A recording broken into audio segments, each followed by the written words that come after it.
We'll begin the Planning Committee meeting of Akron City Council. Roll call, please. Fusco. Aye. Kamer. Connor. Aye. Boys. Aye. Hannah. Aye. All committee members are present except for Councilman Kamer. Thanks. Could we please get a motion to accept the minutes of the last meeting? So moved. Is there a second out there? Second. All those in favor? Aye. Aye. Against? The ayes have it. Thanks. Okay, good. Okay. So referencing the old list of legislation, number one is the authorizing the mayor or his designee without formality of publicly advertising for bids to enter into a contract with the Akron, Barberton, Summit County Continuum of Care.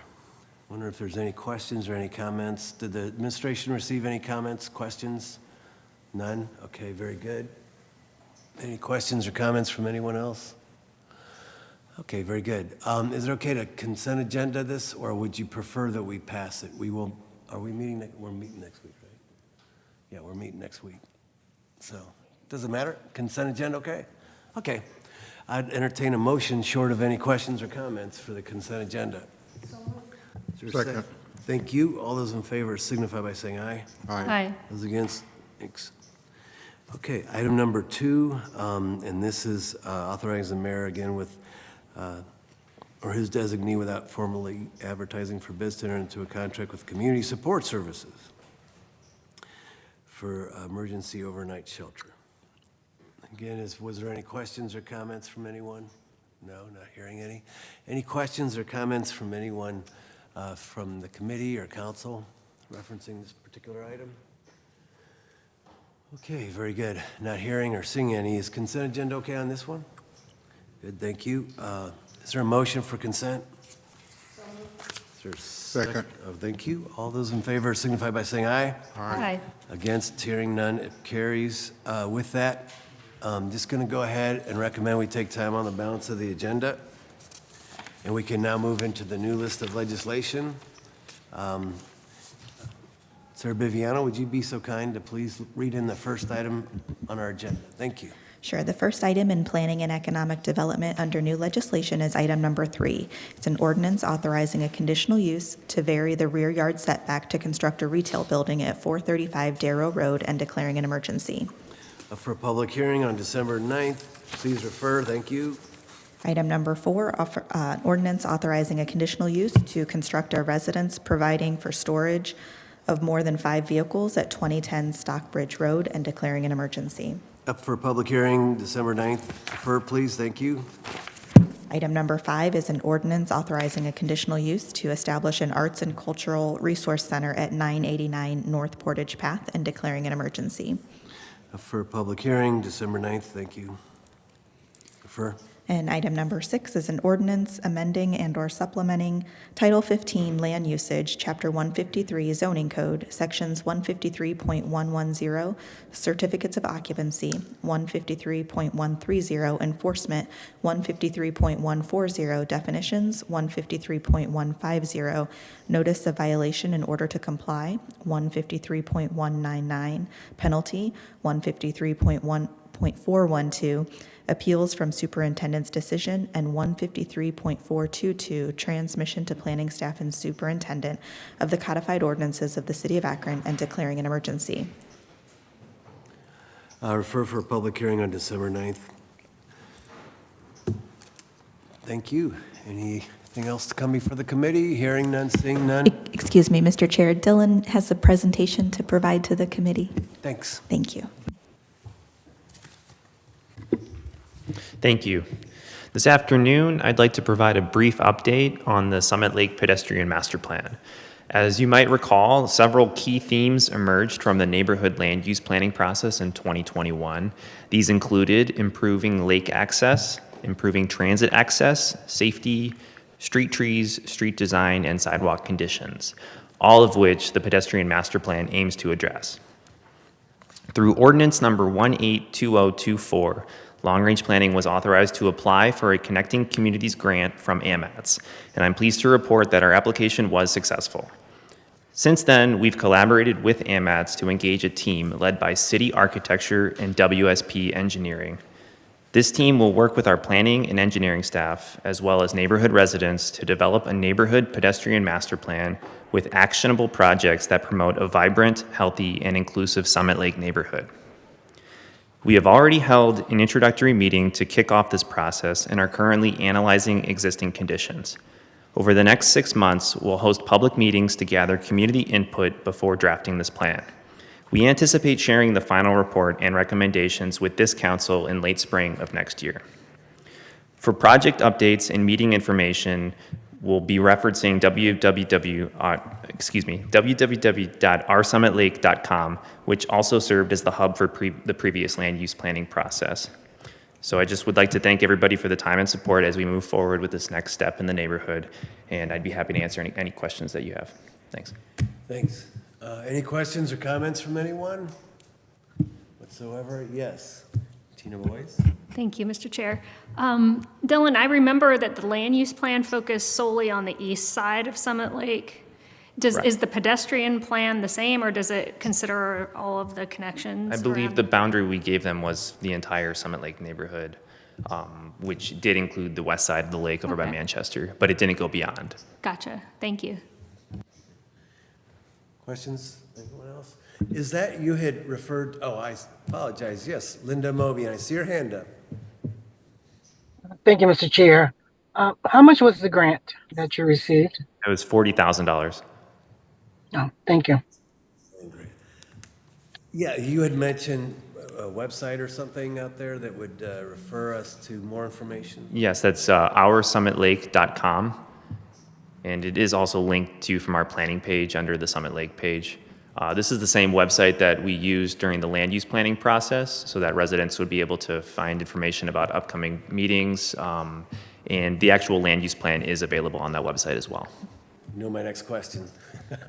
So this land use plan that we've gone through, which I'm somewhat familiar with, this, could we fit this into the overall plan, possibly?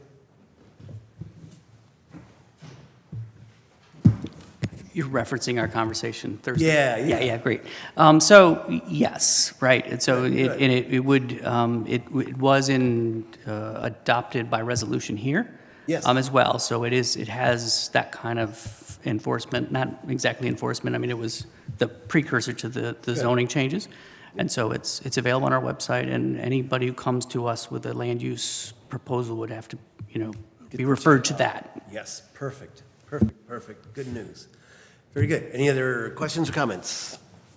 Hearing none, we thank you for all your hard work in securing this grant and look forward to finding out what the outcome will be. Thank you. With that, we're adjourned, if Sarah's okay with it. Thank you. We're done. Thanks. Our next committee today will be the Parks and Recreation Committee, and it will begin at 1:30. Those committee members are Connor, Lombardo, Bolden, Hannah, and Boyes. Again, that's the Parks and Recreation Committee, and it will begin at 1:30. Thank you.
You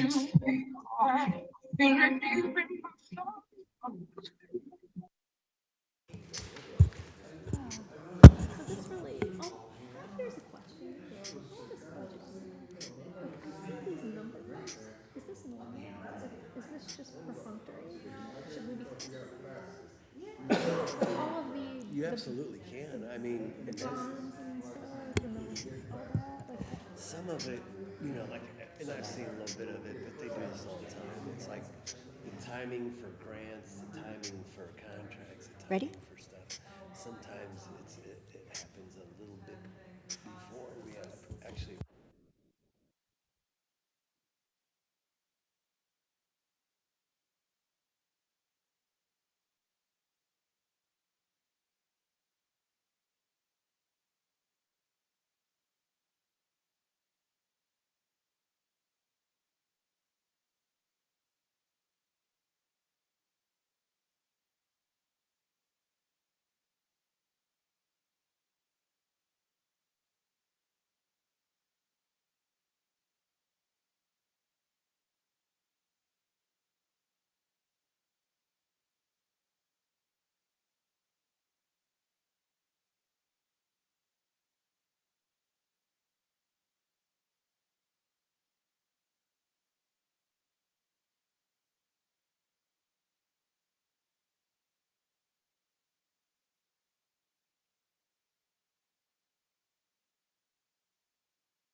We're going to call the Akron Parks Commission to order, please.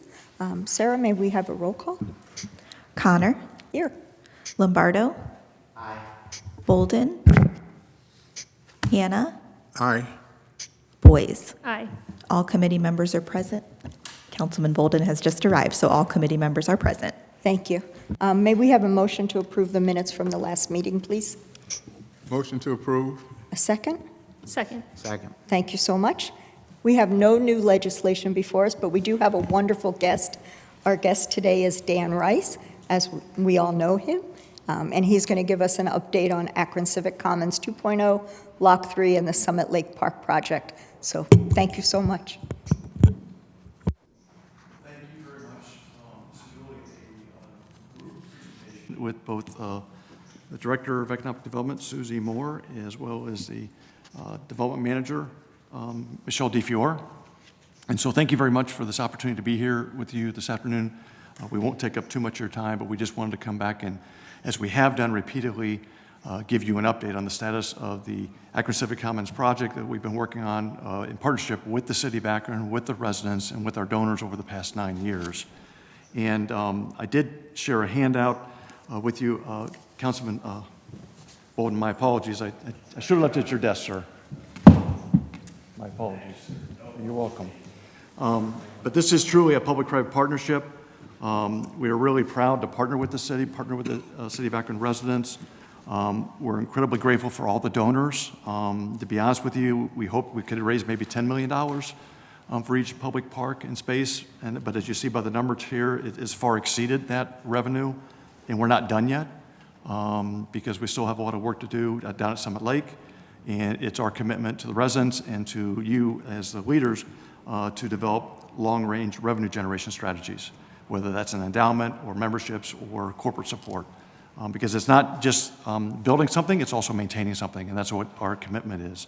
And so you see the funding sources there, again, totaling about $31.8 million raised to date. And then on the slide presentation, you want to just briefly run through these slides, and Michelle, feel free to chime in here. and build upon the presentation. But before I dove into Akron Civic Commons, I did want to, I would be remiss if I didn't add the Rubber City Heritage Trail celebration.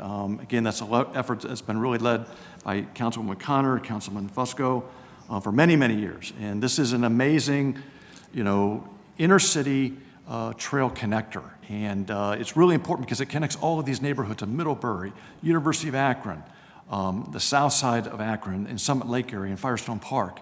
And it doesn't have trailheads where people would drive to because it's not designed for that.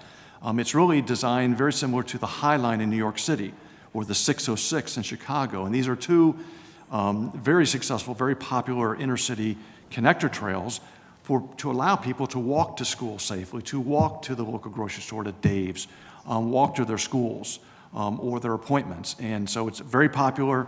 Really, through your all's leadership, we opened that first 1 mile section, and as happened with all the other trail projects we've worked on, whether it's the Towpath Trail or the Highway Canal Trail, Summit Lake Trail, it's only the beginning. And we're really grateful for that partnership. So that was a great celebration. It was a great day out there.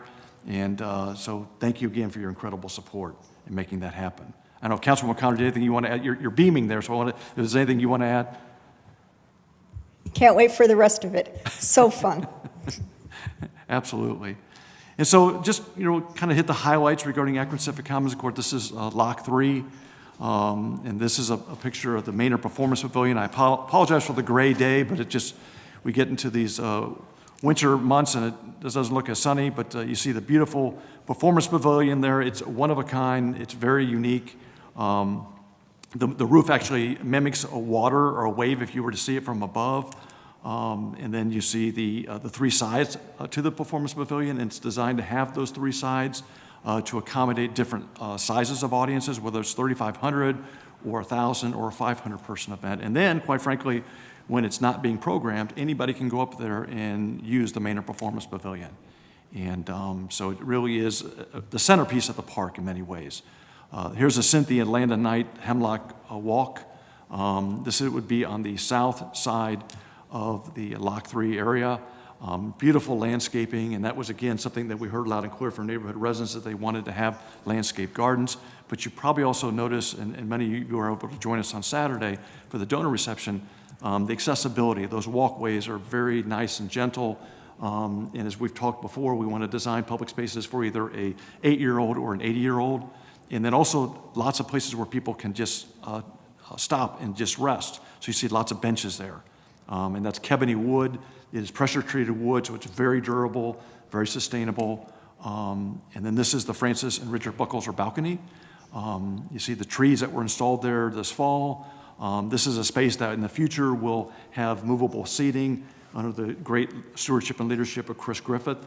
We're about ready to place the order for that movable seating and tables and chairs, and also working with Director Moore on artwork for the balcony as well. That will most likely be installed later in the spring. And also a number 3, oversized 3. It's in production. You saw some of the signage out there, some of the donor signage, but there'll be more that will be added here and also has been paid for with donor contributions. This is the Rogers Bloom Garden, which is be right next to the Akron Civic Theater. A different type of plantings, but definitely is going to just look absolutely spectacular come the springtime. And again, you see the seating here. This is actually, to be honest with you, kind of one of my favorite places in the entire space in the park because it's kind of off to the side. It's right next to the water. You hear the water. Sometimes you get these apps that have like nature sounds to relax you. Well, you don't need an app. You just need to go to Lock 3 to feel relaxed. And that's really the beauty of this space. Anything you'd like to add there, Michelle? No, I'd encourage you to go and I'd encourage you to go and visit it. It looks fantastic. It's come out amazing. Yeah, and it's probably a good point to mention our partnership. None of this would be possible if it wasn't without Michelle's leadership, Chris Luddle, Mike W., Jason Zajac. I mean, I could go on and on. I had a feeling you were right behind me, Mr. Luddle. And I mean that sincerely. Michelle and I meet bi-weekly, and we've done that for 9 years. And she's taught me a lot about the details of glycol lines and bidding processes, and it's been a true education process, but without her leadership, none of this is possible. and certainly Mr. Ludlow as well. And so I'm just very grateful for the entire Akron team for making this possible. You know it, but I think it's really worth saying that they're just exceptional individuals and dedicated really to the residents of Akron. And that's, to me, that's exceptional. So now we're going to transition to Summit Lake. And again, these are some of the pictures you may have seen before, but it really highlights our continued activities down there. We continue to do the weekly guided canoe trips. We've had over 500 residents. And we've actually also partnered with the Recreation Department because all the community centers now in Akron are bringing their summer camp kids to Summit Lake for canoeing programs. So that's been added. So now really all youth who attend those camping programs have an opportunity to experience canoeing at Summit Lake. And it's very, very popular. And we also have hired Summit Lake youth to help steward the space. I think I may have mentioned this before. This is our Summit Lake Ambassador program led by Summit Lake resident Marcus Salisbury. These are youth that actually work 9 hours a week. They're paid $14 an hour to help pick up trash. Councilwoman Boyes, actually, her son actually was a member of the Summit Lake Ambassadors group this year, did an excellent job. Weeding, mulching, painting tables, building benches, and it really has accomplished a couple goals. One, it helps to steward the space. The parks maintenance folks do a great job, but during the summertime, the park gets a lot of attention, a lot of activity. So really, these youth are just kind of helping lend additional support. But also, it's giving many of these youth, they've never maybe had a summer job, so it gives them actually cash in their pockets for summer employment. But also, it's really building pride as well. I mean, this is their space. As you can see with their vests, they're very visible. That's by design.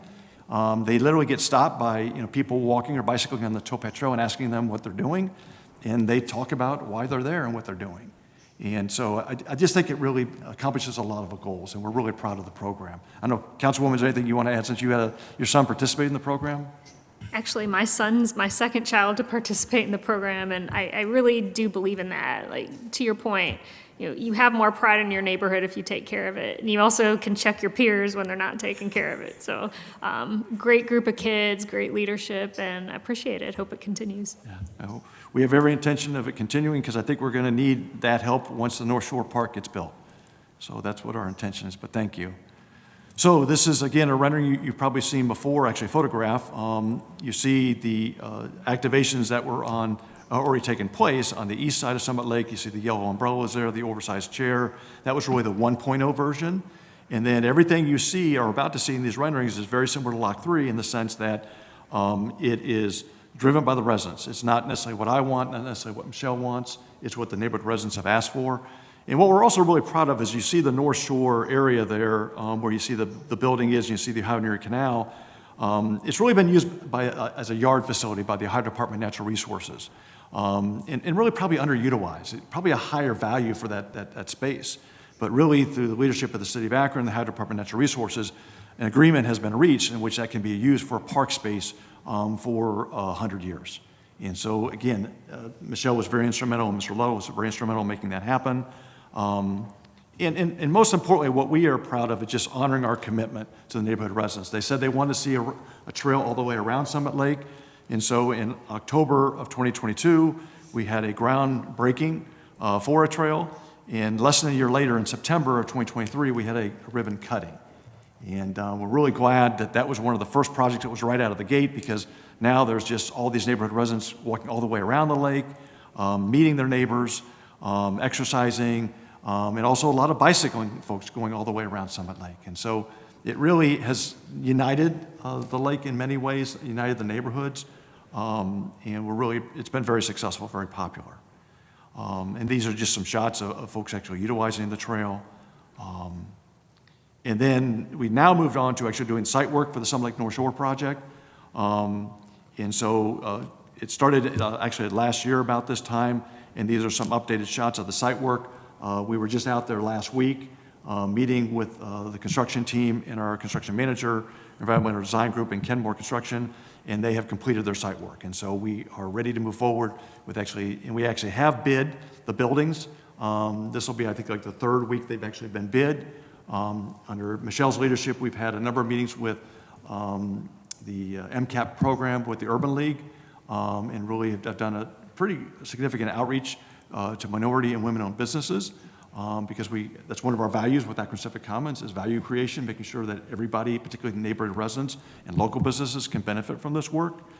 And so our goal is to, make this a reality, this rendering that you see here. It become a destination. And some of the features that you see here, obviously a pier going out into Summit Lake, access along the waterfront, possibly with some fire pits, some seating, a dedicated canoe and kayak launch where people can actually put in their canoes and kayaks, a canoe and kayak share building.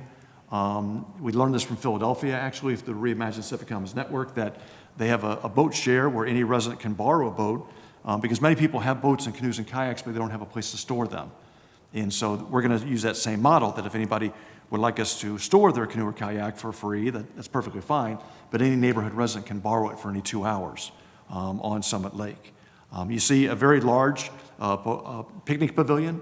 The one on the east side actually holds probably about maybe 30 or 40 people. This one will hold about 150 people. And yes, Councilman Hanna. Looking at that picture, is on the left-hand side, is that where the school used to be? That's on the west side? You are correct, Councilman Hanna. If we were to move, maybe I can actually go a little bit backwards here. Off to the far left hand of the slide would be the Margaret Park School. You are correct, sir. Okay. And that is for future development, a future phase. The Summit Lake Vision Plan actually has about 3 phases to it. The first phase was the trail. The second phase was the North Shore Park. And the third phase would be the west side, the north and the west side. And there are some potential renderings for what could happen on the northwest side, but there will be further planning would need to be done in order to flesh that out further. Okay, how long is it going to take the trail to be complete? Because as it is right now, it's stopped at Arlington and Exchange Street. You're referring to the Rubber City Heritage Trail, sir? Yes. Okay, so that project, I believe phase 2 is under planning right now, and that phase will actually take us right around Dave's Supermarket to connect Exchange Street to Exchange Street. And then I'd have to talk to David Clapp. I don't know if Michelle has better information, but I think the next step after that might be to work down from the west side, from the Summit Lake side, and work towards the inner belt. Because since there's construction around the inner belt area, we need to somehow navigate the Rubber City Heritage Trail through that construction that the ODOT is doing right now. I would anticipate probably within the next 5 to 6 years. I think it's doable because we need to secure the additional planning dollars as well as the development and implementation dollars. But what we found, Councilman Hanna, is that once you get that first mile built, the momentum builds. And people keep saying, well, when are you going to come to my neighborhood? And it's our commitment to you to work together to make that a reality. Does that help you, sir? Yes. Okay. I apologize. I'll go back. And then just another rendering, with the Summit Lake beach area. You see lots of folks gathering spaces. And this is a shot of the canoe and kayak share as well, which will also have a little bit of a concession area because right now, unfortunately, in the Summit Lake neighborhood, it's hard to find a place where you can get a cup of coffee, an ice cream cone, or a sandwich. And so that is one of our goals as well, and possibly maybe having a resident basically operate it. I know there's the T, I can't think of the name of the yes, and Kenmore. I don't know if they would be interested in possibly helping us out with that. And then this is really what we wanted to become, a destination for neighborhood residents first and foremost, and then for users of the Ohio and Erie Canalway and the Towpath Trail.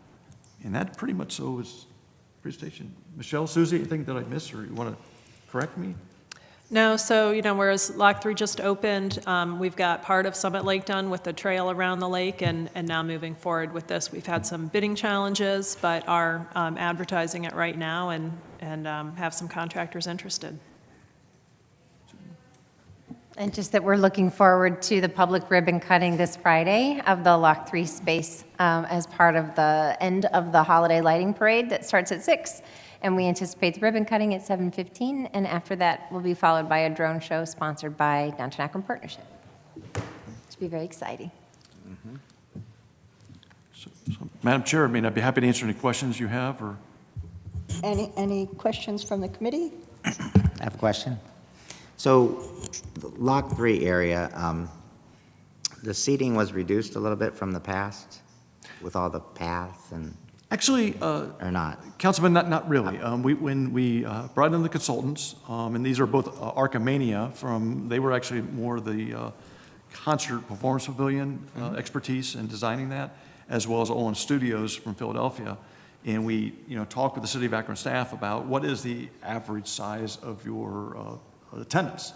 And that average size at the highest was about 3,500 attendees.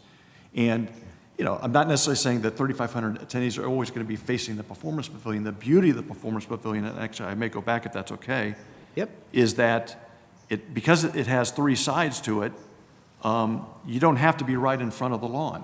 No. You can be off to the game patio side. You could actually be even on the canal side. We're not calling it the back side because that implies it's not as nice. Right. But you're going to be able to still get 3,500 people in there. You can even be up on the balcony. Up on this space, oops, I keep going backwards, sorry about that. You could be even up on the balcony and have a great view of what's happening on the stage. So it still will be able to hold 3,500 people, but not necessarily in the same way. Okay. Yeah, I just didn't know. I mean, I'm just thinking of, like the Italian festival that they had down there, and they had a popular band, and, place was packed. I don't know what that means, packed. I don't know if that's 3,500, 4,000, 5,000, I don't know. And I just wanted to know the difference with the new design. Right. And we did consult with Howard Parr with the Akron Civic Theater, and so they've also been a part of this process all along. So we've tried to do our due diligence to make sure we got the best advice and wisdom, in the development. Well, it is a good time on normally Friday nights, and seeing a free concert. I mean, what could be better? Right. So thank you for your efforts. You're more than welcome. It's our honor, sir. Yeah, I give you kudos for the work that you've done. I just wondered, can you simulcast over to Lot 4 for large groups that can't get into Lot 3 if we fill out the seats? I think, Councilman Shazer, I think actually anything would be possible. And I know we've certainly been in discussions with Howard Parr with the Akron Civic Theater about maybe putting it up on their screen. But I think that's something we could probably look into. Right. But kudos for what you've done. Thank you. Any additional questions? I got one more. Go right ahead. Serious question. How will you keep the homeless people in downtown Akron out of that park? Councilman Hanna, it actually is a very serious issue. And one thing we've learned, that Akron is not unique. Other cities, and the other cities that are part of the Akron Civic Commons or Reimagining Civic Commons Network are, Philadelphia, Chicago, Detroit, Memphis, San Jose, Cincinnati, and Camden, New Jersey, Minneapolis, Macon, Lexington. And we're not unique. All those other cities have also facing those very same challenges. And one of the things we learned from the park commissioner in New York City many years ago, Mitchell Silver, who actually came to Akron and actually gave us great advice about Lock 3, is that you design public spaces for the behaviors and the activities you want to see. And it's also layered in there. It's not only design, it's also lighting. It's also possibly cameras where they're appropriate. And it's also people, having ambassadors. Educating them about, what should take place in the space. And those of you who were there, who've been to Lock 3 so far, you'll notice that sometimes on the seating, there's little tiny pieces of metal to discourage skateboarders. So again, that gets to design to encourage the behaviors you want to see and discourage the behaviors you don't want to see. So I think it's a combination of factors. I don't think it's one silver solution, if you will. And it's being thoughtful about it. Because unfortunately, it is a serious issue that all cities are facing and are struggling with it. And I think we just need to come up with a comprehensive strategy. That's the best answer I can give you, sir. I just don't think there's one simple solution.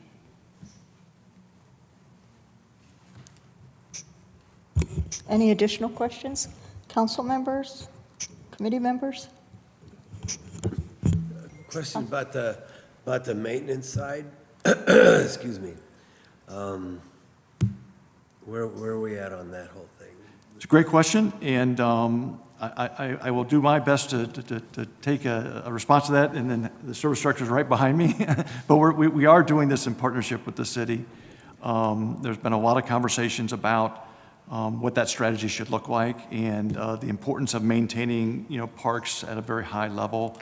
And first and foremost, I really commend council and the administration for already taking the initiative to hire additional staff people for the park superintendent, Mr. John Malish.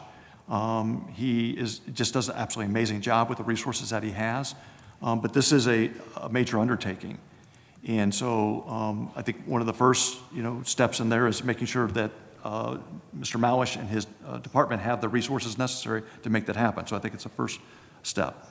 The second step is, possibly, looking into see if we can acquire more resources, maybe for a short-term contract with the original landscaper who actually installed the landscaping. Because what we've learned is that first year to 18 months is really the ball game. You got to take care of it those first year to 18 months. So could there be a short-term contract possibly with VSMEG? That's the second level. And then the third level, I think, could be, we do have some small funds to create an endowment, and that's what our intention is, to get that endowment created and to continue the fundraising strategy that we have, to continue to raise monies to maintain this so it looks just as beautiful 5 years from now, 10 years from now as it does today. And I think there's a fourth leg there too, Councilman, possibly volunteers or adopted trail groups. We have corporations that have adopted sections of the Towpath Trail in the city of Akron. We work very closely with the service director, and they do go out there and pick up litter and mulch. And so we've talked with Mr. Malish about the possibility of him training them. So I think it's similar to the question that Councilman Hanna asked. I don't think it's one solution. I think it's multi-solutions. And those are some of the things we've learned from other cities within the Reimagined Civic Commons Network. Mr. Little, please correct or anything I misstated. No, Dan's 100% correct, but we've talked since the whole development and the whole design is the maintenance and long-term.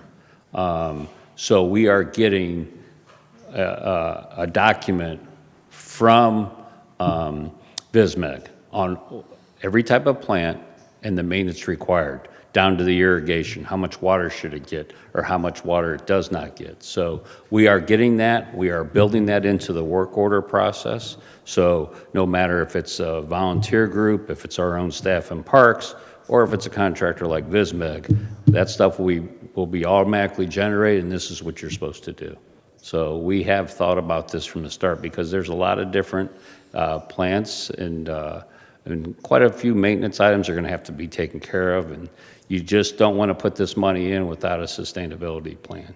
And Director Moore, when we talked to Rick Rogers about getting the artwork that's going to go in there, it was her and her staff was, what is the maintenance on this artwork? So we were very thoughtful, but we don't want to put something in there that's going to be, what if it is painted? How do you, unfortunately vandalize? What happens then? So we've had those conversations, they're ongoing, but we are going to have a plan moving forward to take care of this place. Thank you. Thank you all for all of your efforts here. It's going to be truly another jewel in the crown of downtown. Exciting to see. I think it's going to attract business, to be honest with you. My colleague, in reference to the security piece, is going to be pretty pivotal, I think, because I think people are going to need a safe place, a place where they can come in.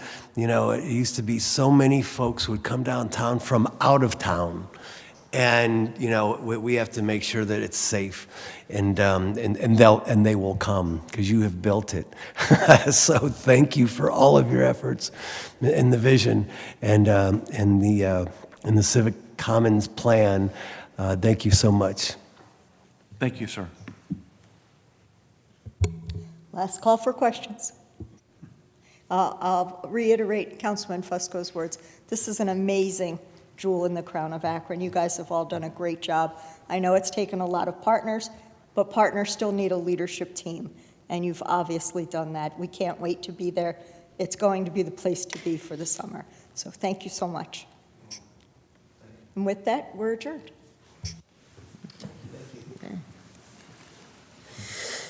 All Our next committee today will be the Public Safety Committee, and it will begin at 2:15. Those committee members are McKittrick, Kamer, Lombardo, Hannah, and Davis. Again, that's the Public Safety Committee, and it will begin at 2:15. Thank you. Yeah. Is anybody to the right or to the left? Yeah, I hope not.